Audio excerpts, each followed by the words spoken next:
The link between violent videos and crime. Research is taking place and it will show. So-called video nasty. These films not only affect young people, My mum don't really let me, but I watch them when she's not in. but I believe they affect dogs as well. Knowing that children are likely to see Caught up in the video nasty, scared. Wave of moral outrage. Films without certificates. On a list circulated by Scotland Yard. Hello band fans, it's me, your horror host Richard Asplin once again, just dropping by for a moment to offer you a free glimpse into the third of the X-Rated Extras, the bonus episode Drag Me to Holborn, aka you may be once, twice, 3 times a lady, but this is 14 times a book launch. Oh Christ. Join me, your author, as I respond to an advert. You got mail. For a night out in London with the preeminent experts when it comes to the world of forbidden VHS, and I take a terror train into town to spend a couple of hours in the company of people like you, horror fans, VHS enthusiasts, collectors, connoisseurs, and a hell of a lot of black denim, as I reveal all the hidden secrets of the video nasty moral panic at an evening I had with the publishers at Head Press for the launch of the book Cannibal Error, Anti-Film Propaganda and the Video Nasties Panic of the 1980s. I'm telling you, it's everything you ever wanted to know about carnage, court and cart revision, and I'm going to be honest, a lot of stuff you didn't. The full show, of course, will only be available for subscribers, an exclusive club you can join via Patreon or Apple Podcasts, but to tempt you in, here's a little slice of my night out in Holborn. How a random Facebook pop-up saw me spending an evening with some of the smartest, wisest and best informed horror fans in London in a fascinating winter's evening of history and hysteria, and learning even more about 80s Britain and the political propaganda behind the video nasty panic. Plus, what it's like to hang out with the spookiest, most sinister, smartest and most splendidly dressed horror fans in the country. Great hats, British teeth, silver jewellery and more black denim than a goth Johnny Cash tribute band's funeral. So grab a fedora for your head and a Fangoria for your journey. It's bonus episode 3. Drag Me to Holborn.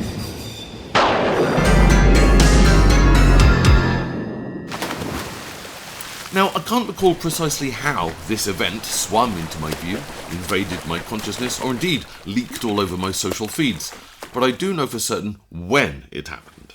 The supermarkets were full of plastic spiders, Haribo was systematically reseeding the gums of the under-5s with something called Horribo, I expect, and the nice people at Starbucks were ruining the domestic budget plans of single parents about the land with their £7.40 for a pumpkin spice latte.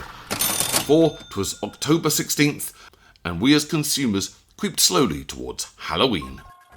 There on my feed popped an advert for an upcoming lecture taking place in central London. The ad didn't give much away. Cannibal Error, a social history of the video nasty. For no more than 9 of my English pounds, I could trot along to the charming Conway Hall in London's Holborn and settle in for an hour or two in the company of some like-minded cineasts who would take me and my brethren through an engaging historical lecture of the 1980s video nasty scare, its causes, impacts and social reverberations. I needed merely to order a ticket or two and wait patiently for 36 days. Well, this, as you can imagine, dear listener, was the nippiest of catnip to me. Having had a go at a potted history of this fascinating subject myself, it seemed bootless to think that there wouldn't be lots more to learn from expert folk who really know their stuff. Now, a word on the splendid Conway Hall WC1, home of the Ethical Society since the 1920s. I knew this venue from way back, as I attended it half dozen times in my spotty youth. An intimate pop concert, perhaps a Billy Bragg benefit gig. I am the milkman, human kindness only, an extra part. Not for the benefit of Billy Bragg, you understand. He appears to be financially stable, some well-meaning charity or other. I think I may also have swung by with an elder brother to a Smiths convention in the 1990s, where badges and bootlegs were bought and sold and quiffs envied and admired.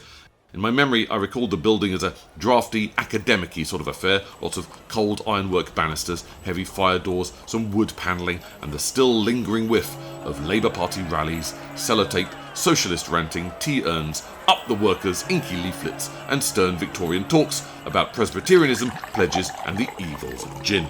but I arrived at its sturdy deco door just before 7 PM and was pleased to note that, yes, it was still exactly like that. Some keen and friendly Conway Hall folk led us through. I was loitering in the echoey doorway with what appeared to be a like-minded couple with more than a passing enthusiasm for corn syrup and Jesus Franco, and we headed over the cold tiles and past the groaning iron plumbing to the Brockway room, where it appeared we were to settle in for the evening. Ah, it's these guys. We were in Fortean territory. So, a fast cul-de-sac here. I don't know when I first came across the term Fortean Times. I imagine perhaps as a schoolboy. I could never quite get what it was. Firstly, the pronunciation. Was it like 14 times or Fort Ian Times? Like there's a guy called Ian and he lives in a fort. Action. Wizard, you shall not pass! Cut! Sit Ian, sit Ian, sit Ian. What a night it was. If you enjoyed that, the full episode is available via subscription at Patreon or Apple Podcasts. I'll see you there.